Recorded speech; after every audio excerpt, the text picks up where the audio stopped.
નમસ્તે વિદ્યાર્થી મિત્રો, કેમ છો? મજામાં? આજના વિડીયો લેક્ચરમાં આપ સૌનું સ્વાગત છે. તો આજના વિડીયો લેક્ચરમાં આપણે ધોરણ 7 વિષય વિજ્ઞાન પાઠ 8 પવન, વાવાઝોડું અને ચક્રવાત એના વિશે આપણે અભ્યાસ કરશું.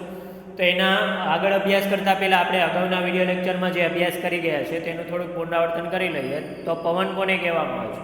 તો ગતિશીલ હવાને શું કહે છે? પવન કહે છે. ત્યારબાદ હવા છે, હવા શું કરે છે? દબાણ કરે છે. અને દબાણને કારણે શું જોવા મળે છે? આપણને વનસ્પતિના પાનો છે એક જગ્યાએથી બીજી જગ્યાએ જતા જોવા મળે છે. આ ઉપરાંત આપણા માથાના વાળ છે, મંદિરની ધજા છે, પછી જાહેરાતના બેનર છે, એ આપણને હવાના દબાણને કારણે જ લહેરાતા હોય એવું આપણને જોવા મળે છે.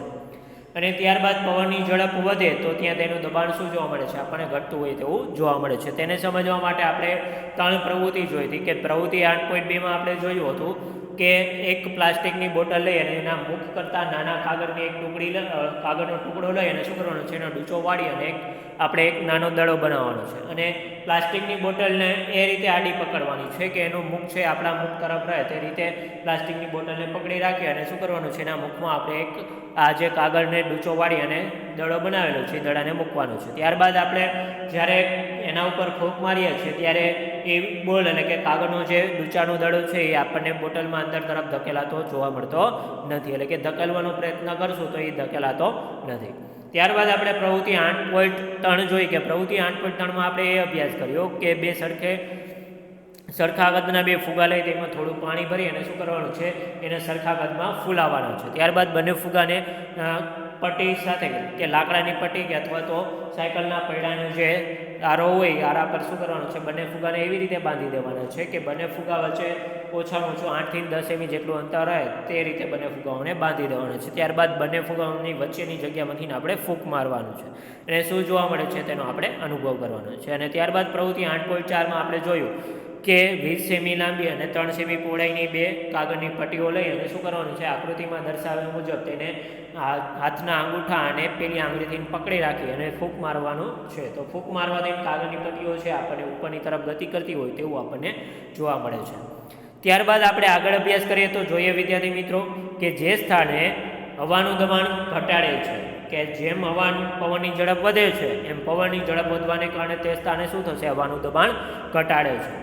બોટલની અંદરના ભાગમાં તેના મોઢાના ભાગ કરતાં હવાનું દબાણ વધારે હોય છે. કે બોટલની અંદરના ભાગમાં છે એ અંદરના ભાગમાં હવાનું દબાણ છે એ મોઢાના ભાગના હવાના દબાણ કરતાં કેવું હોય છે? વધારે હોય છે. જેને કારણે એ બોટલના મુખ પર રાખેલા દડો છે એ દડાને શું કરે છે? બહારની તરફ ધકેલે છે. કે બોટલની જે અંદરનો ભાગ છે એ અંદરના ભાગમાં હવાનું દબાણ છે એ બોટલના મુખ પર રહેલા હવાના દબાણ કરતાં કેવું હોય છે? વધારે હોય છે. જેને કારણે એ હવાનું દબાણ શું કરે છે? તો આ જે કાગળનો નાનકડો ટુકડાનો બોલ છે એ બોલને શું કરે છે? બહારની તરફ ધકેલવાનો પ્રયત્ન કરે છે. ત્યારબાદ આપણે પ્રવૃત્તિ 8.3માં જોયું કે જ્યારે તમે બંને ફુગાની વચ્ચેના ભાગમાં ફૂંક મારો છો ત્યારે તે એકબીજાની તરફ ગતિ કરે છે. કે ત્યારબાદ આપણે પ્રવૃત્તિ 8.3માં જોયું કે જ્યારે આપણે બંને ફુગા છે બંને ફુગાની વચ્ચેની જગ્યામાં આપણે ફૂંક મારીએ છીએ ત્યારે બંને ફુગાઓ શું થશે? એકબીજાની તરફ ગતિ કરે છે. આવું કેવી રીતે બન્યું હશે? કે આવું એટલા માટે બન્યું કે ફુગાની વચ્ચેના ભાગમાં જે હવાનું દબાણ છે એ હવાનું દબાણ શું થઈ જશે? ઘટી ગયું. અને હવાનું દબાણ ઘટી જવાથી ફુગાની બહારના ભાગમાં જ હવાનું દબાણ શું થશે? વધારે હશે. જેને કારણે બંને ફુગાઓ છે એ શું થશે? એકબીજાની તરફ ધકેલાય છે. એટલે કે આવું એટલા માટે બન્યું કે ફુગાની વચ્ચેના ભાગમાં હવાનું દબાણ શું થશે? કોઈ રીતે ઘટી ગયું. અને ફુગાની બહારના દબાણને લીધે શું થશે? બંને ફુગાઓ છે એકબીજાની તરફ ધકેલાય છે. એટલે કે જ્યારે આપણે ફુગાની વચ્ચેની જગ્યામાં ફૂંક મારીએ છીએ ત્યારે વચ્ચેની જગ્યામાં ફૂંક મારવાથી પવનની ઝડપ વધે છે અને ઝડપ વધવાને કારણે હવાનું દબાણ શું થઈ જાય છે? ઘટી જાય છે. એટલે કે હવાનું દબાણ ઘટી જવાથી ફુગાની બહારની ભાગમાં જે હવાનું દબાણ હશે એ બહારના ભાગમાં હવાનું દબાણ વધારે હશે. જેને કારણે બંને ફુગાઓ શું થશે? એકબીજાની તરફ ધકેલાઈ જાય છે અથવા તો એકબીજા તરફ ગતિ કરે છે. ત્યારબાદ આપણે પ્રવૃત્તિ 8.4માં જોયું કે જ્યારે તમે કાગળની પટ્ટી પર ફૂંક મારો છો ત્યારે તે પટ્ટી ઊંચી જાય છે. કે જ્યારે આપણે કાગળની પટ્ટી ઉપર ફૂંક મારીએ છીએ ત્યારે કાગળની પટ્ટીઓ શું થશે? ઉપરની તરફ જાય છે. એટલે કે ઉપરની તરફ ગતિ કરે છે. એટલે કે ઊંચી જાય છે. ફરીથી આવું એટલા માટે થયું કે કાગળની પટ્ટી પર ફૂંક મારતા પટ્ટી પરના દબાણમાં શું થાય છે? ઘટાડો થાય છે. કે જ્યારે આપણે કાગળની પટ્ટી ઉપર ફૂંક મારીએ છીએ એટલે ફૂંક મારવાથી હવાનું જે દબાણ હશે એ હવાના દબાણમાં શું થઈ જાય છે? ઘટાડો થાય છે. અને ઘટાડો થવાને કારણે શું થશે? કે આ જે કાગળની પટ્ટી છે એ આપણને ઉપરની એટલે કે ઊંચી ધરતી હોય તેવું આપણને જોવા મળે છે. આ ત્રણેય પ્રવૃત્તિ દ્વારા આપણે એ જોયું કે પવનની ઝડપ વધતા તે સ્થાને હવાના દબાણમાં શું થાય છે? ઘટાડો થાય છે. કે આપણે આ જે ત્રણેય પ્રવૃત્તિ કરી એ ત્રણેય પ્રવૃત્તિ ઉપરથી આપણે એ જોયું કે પવનની ઝડપ વધતા તે સ્થાને શું થશે? હવાના દબાણમાં ઘટાડો થાય છે. તમે કલ્પના કરી શકો છો કે જ્યારે ઘરના છાપરા પરથી ખૂબ જ વધુ ઝડપે પવન ફૂંકાય છે ત્યારે શું થતું હોય છે? કે શું તમે એવી કલ્પના કરી શકો છો કે જ્યારે આપણે ઘરના છાપરા પરથી ખૂબ જ ઝડપથી પવન ફૂંકાય છે ત્યારે શું થતું હોય છે? કે આપણા છાપરા હશે એ છાપરાઓ શું થશે? આપણને ઊંચક નીચક થતા હોય, એટલે કે ઉડતા હોય આપણને જોવા મળે છે. જો છાપરા મકાનની દિવાલ સાથે નબળી રીતે જોડાયેલા હોય તો ઊંચું થઈને શું થાય છે? ઉડી જાય છે. કે જો છાપરાઓ છે મકાનની દિવાલ સાથે નબળી રીતે જોડાયેલા હોય તો છાપરાઓ છે ઊંચું થઈ અને શું થઈ જશે? ઉડી જાય છે. જો તમારી પાસે આવો કોઈ બીજો અનુભવ હોય તો તેની તમારા મિત્રો સાથે ચર્ચા કરો અથવા તો તમારા મિત્ર સાથે તેને વહેંચો. તો ચાલો આપણે જોઈએ કે પવન કેવી રીતે ઉત્પન્ન થાય છે, તે કેવી રીતે વરસાદ લાવે છે અને તે કેવી રીતે ઘણીવાર વિનાશકારી બને છે તેના વિશે આપણે અભ્યાસ કરીએ. તમે જાણો છો કે જ્યારે હવા ગતિમાં આવે છે ત્યારે તેને પવન કહે છે. કે આપણે સૌ જાણીએ છીએ વિદ્યાર્થી મિત્રો કે જ્યારે હવા છે એ હવા ગતિમાં આવે છે ત્યારે તે શું બને છે? ત્યારે તે પવન કહેવાય છે. કે ગતિશીલ હવાને જ આપણે આગળ જોયું કે પવન કોને કહેવાય? તો પવન એટલે કે ગતિશીલ હવાને શું કહેવામાં આવે છે? પવન કહેવામાં આવે છે. એટલે કે જ્યારે હવા ગતિમાં આવે છે ત્યારે તેને પવન કહેવામાં આવે છે.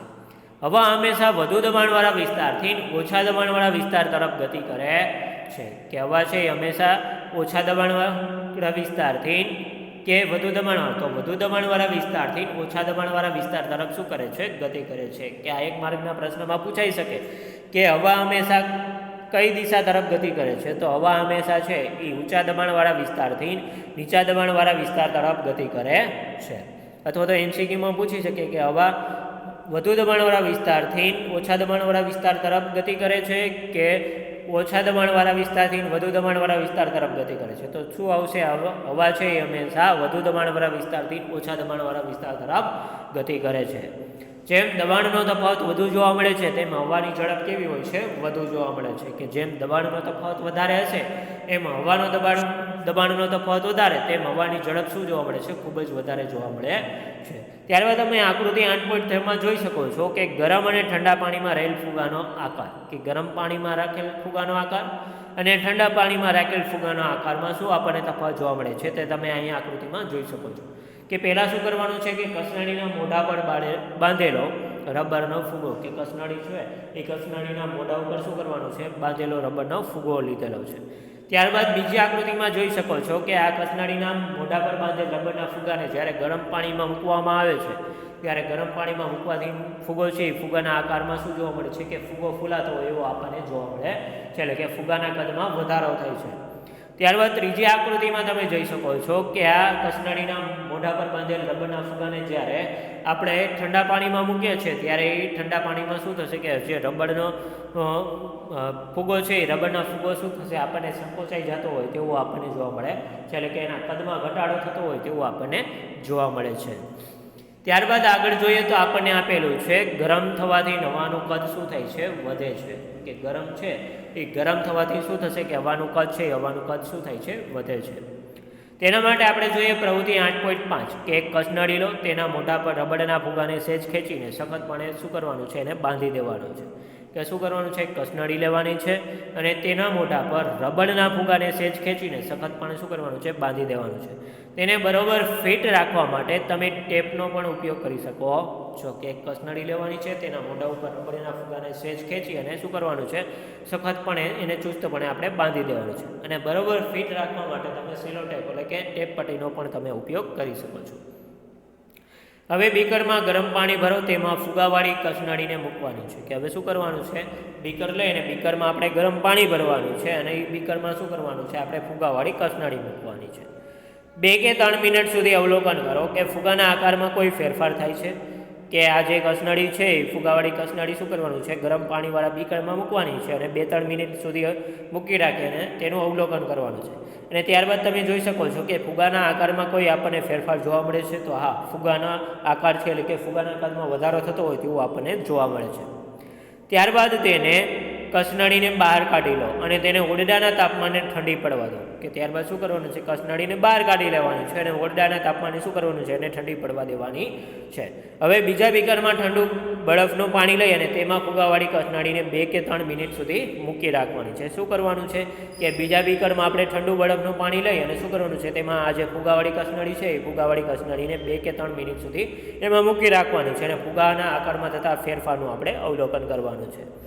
કે શું કરવાનું છે એક આપણે બીજું બીકર લઈ અને બીજા બીકરમાં શું કરવાનું છે ઠંડુ બરફનું પાણી લેવાનું છે અને આ ઠંડા પાણી બરફના પાણીમાં શું કરવાનું છે આ ફુગાવાળી કસનળીને મૂકી અને 2-3 મિનિટ સુધી એને રાખવાનું છે અને એના આકારમાં થતા ફેરફારનું આપણે અવલોકન કરવાનું છે કે જ્યારે આપણે ફુગાવાળી કસનળીને ઠંડા બરફવાળા પાણીમાં મૂકીએ છીએ ત્યારે એ ફુગાના આકાર એટલે કે ફુગાના કદમાં ઘટાડો થતો હોય એવો આપણને જોવા મળે છે કે જે તમે આકૃતિ 8.6માં જોઈ શકો છો કે ગરમ અને ઠંડા પાણીમાં રાખેલ ફુગાવાળી કસનળી એટલે કે ફુગાનો આકાર કે ગરમ અને ઠંડા પાણીમાં રહેલ જે ફુગો છે એ ફુગાના આકારમાં આપણને જે તફાવત જોવા મળે છે તે તમે અહીં આકૃતિમાં જોઈ શકો છો.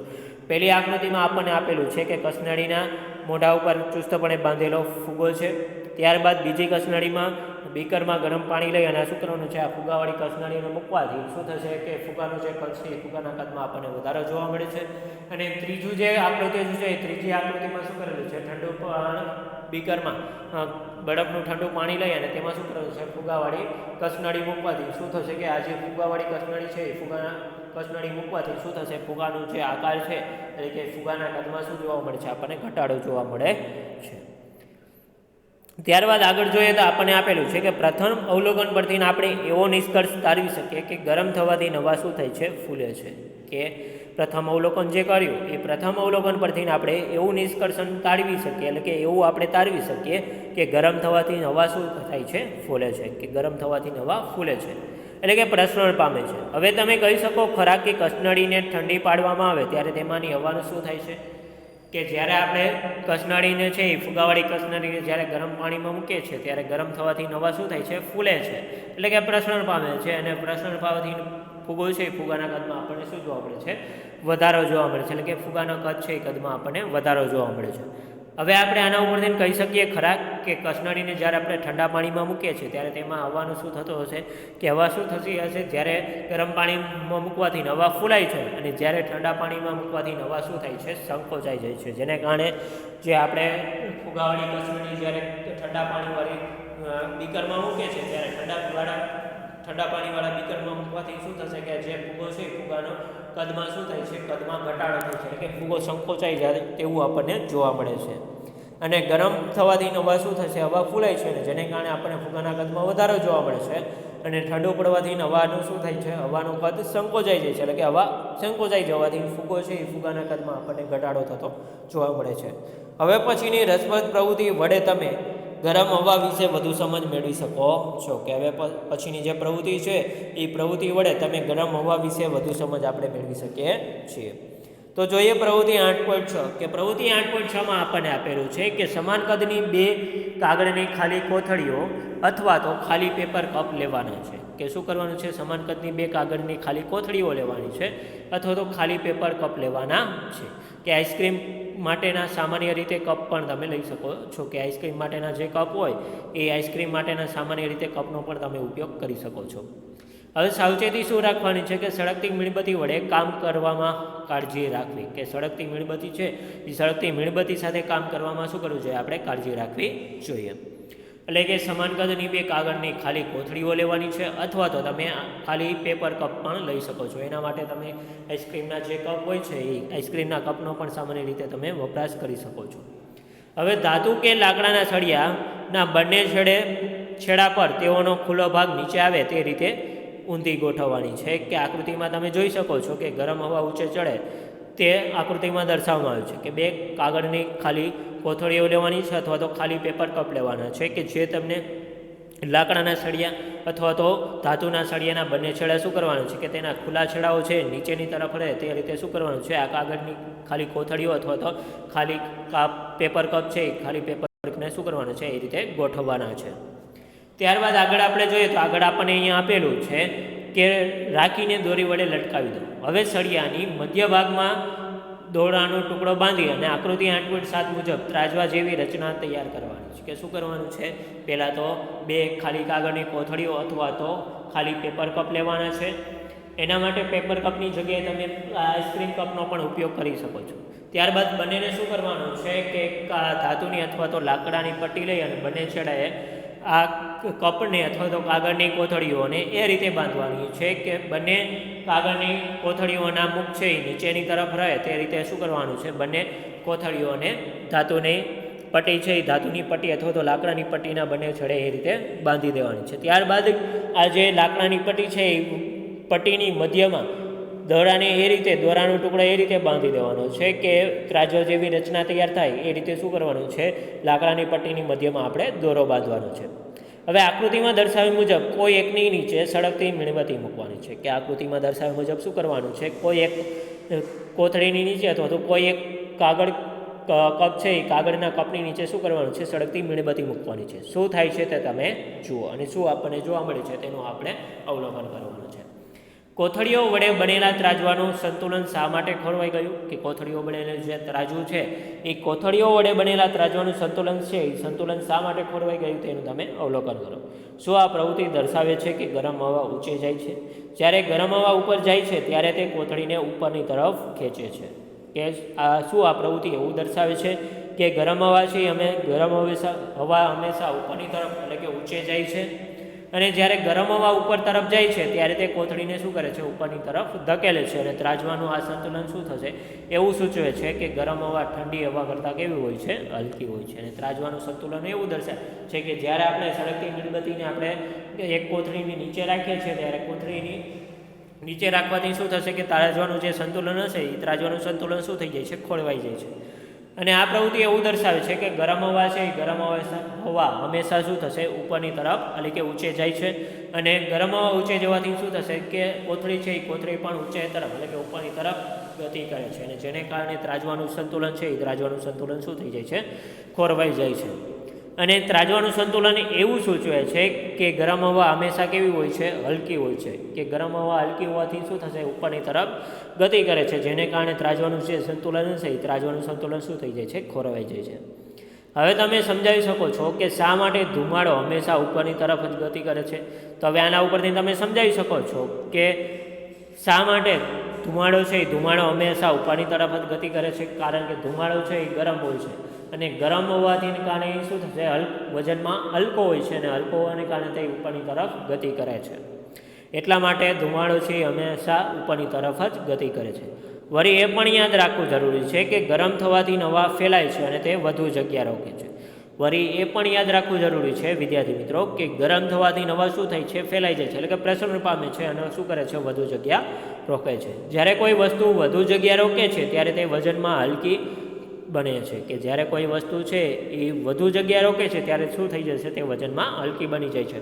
આથી જ ગરમ હવા ઠંડી હવા કરતાં કેવી હોય છે, હલકી હોય છે. કે જ્યારે કોઈ વસ્તુને આપણે ગરમ કરીએ છીએ ત્યારે ગરમ થવાથી શું થઈ જાય છે, ફેલાઈ જાય છે અને ફેલાઈ જવાથી શું કરે છે, વધુ જગ્યા રોકે છે. અને જ્યારે કોઈ વસ્તુ વધુ જગ્યા રોકે છે ત્યારે તે વજનમાં કેવી થઈ જાય છે, હલકી બને છે અને હલકી બનવાથી તે શું થશે, ઉપરની તરફ ગતિ કરે છે. એટલે કે આથી આપણે કહી શકીએ કે ગરમ હવા અને ઠંડી હવા કરતાં કેવી હોય છે, હલકી હોય છે. કે આ જ પ્રવૃત્તિ ઉપરથી આપણે એવું કહી શકીએ કે ગરમ હવા છે એ ગરમ હવા કેવી હોય છે, ઠંડી હવા કરતાં હલકી હોય છે જેને કારણે તે ઉપરની તરફ ગતિ કરે છે.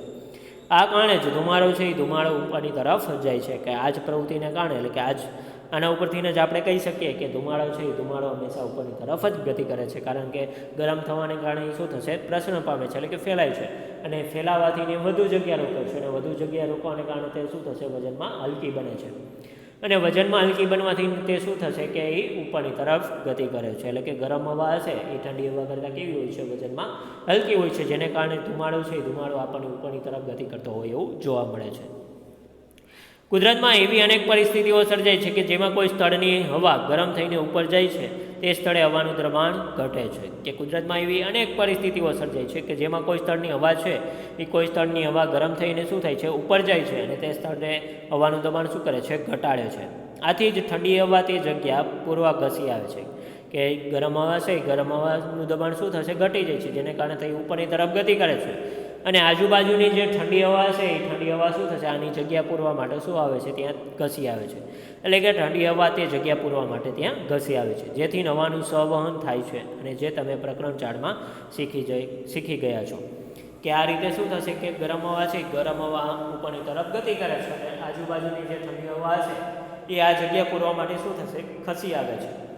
અને આ જ રીતે હવાનું શું થશે, સંવહન થાય છે, એટલે કે હવાનું વહન થયા રાખે છે. અને જે તમે પ્રકરણ 4માં ભણી ગયા છો, એટલે કે શીખી ગયા છો.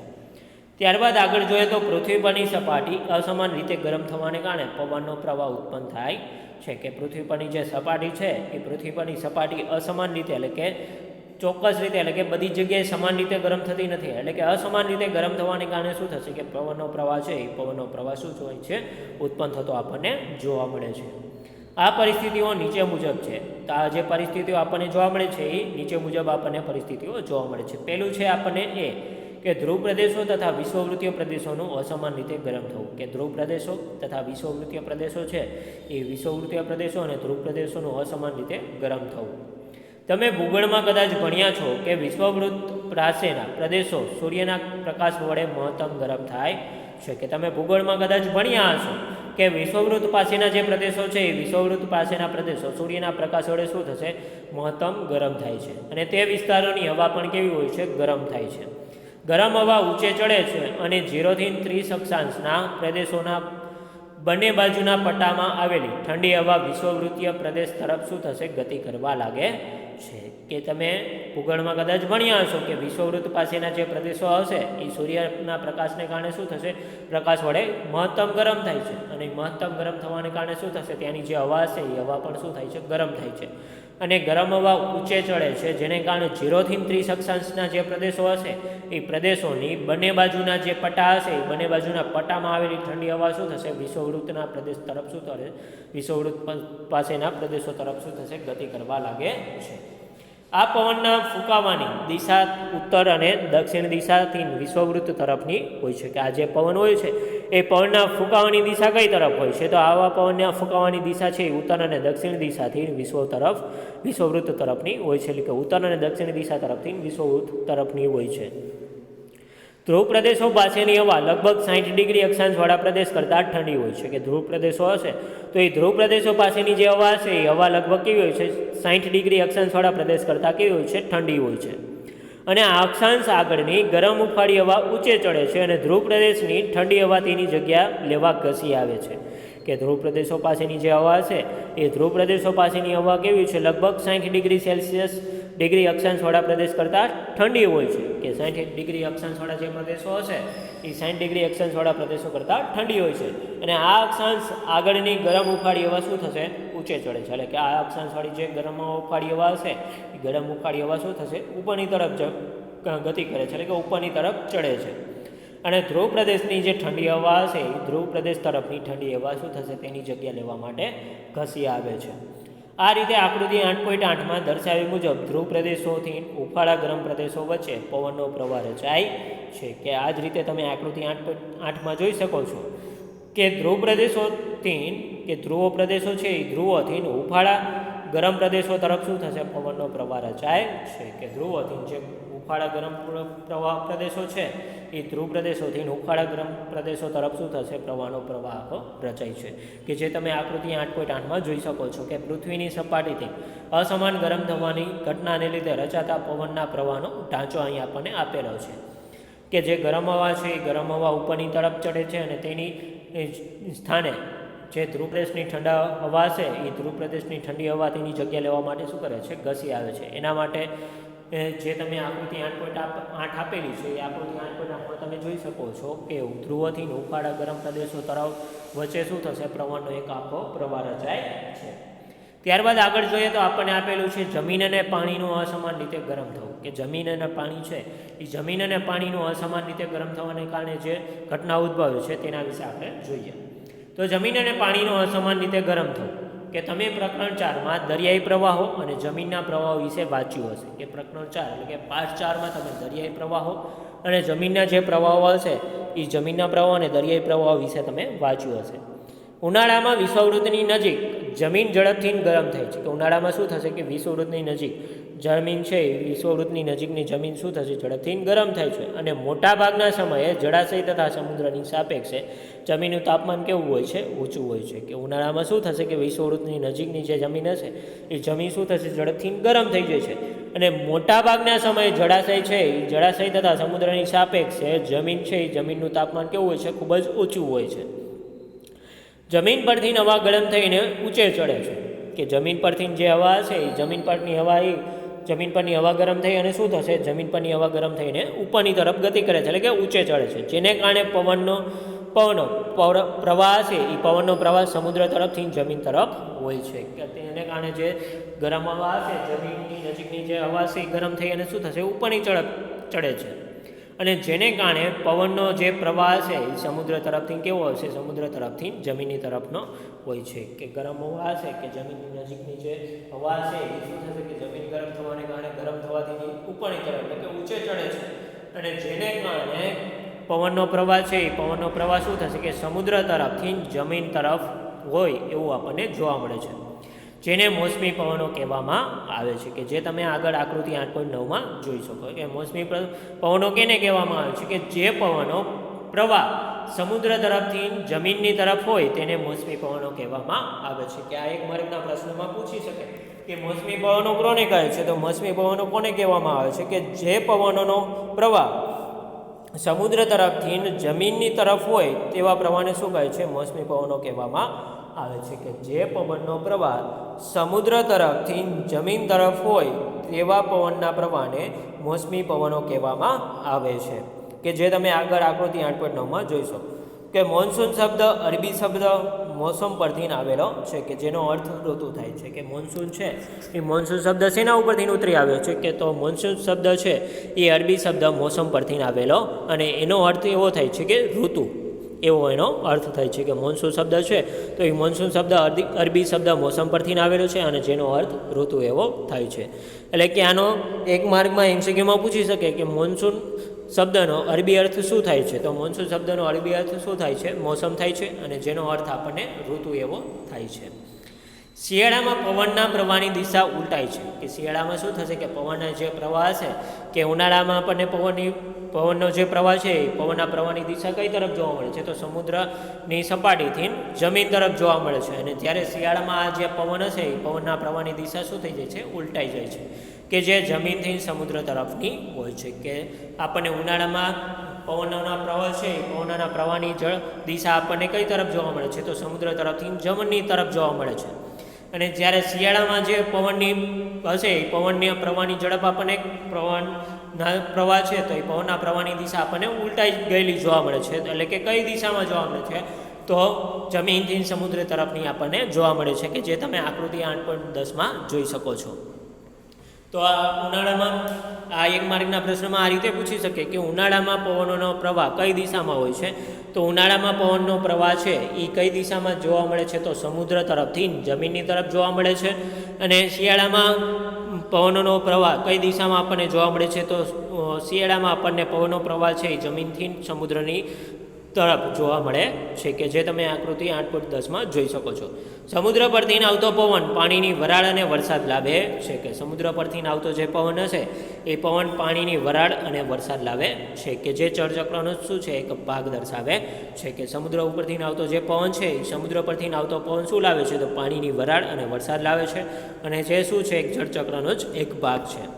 ગરમ મોસમી હવા પોતાની સાથે પાણીની વરાળ લઈને આવે છે, કે ગરમ મોસમી હવા હશે એ પોતાની સાથે શું લઈને આવે છે, પાણીની વરાળ લઈને આવે છે, જેને કારણે વરસાદ આવે છે, કે વરસાદ શેના કારણે આવે છે, તો ગરમ મોસમી હવા છે એ ગરમ મોસમી હવા પોતાની સાથે શું લાવે છે, પાણીની વરાળ લઈને આવે છે, અને જેને કારણે શું આવે છે, વરસાદ આવે છે, કે વરસાદ શેના કારણે આવે છે, તો આ રીતે લખી શકીએ કે ગરમ મોસમી હવા છે એ પોતાની સાથે શું લઈને આવે છે, તો પાણીની વરાળ લઈને આવે છે, અને જેને કારણે જ વરસાદ આવે છે.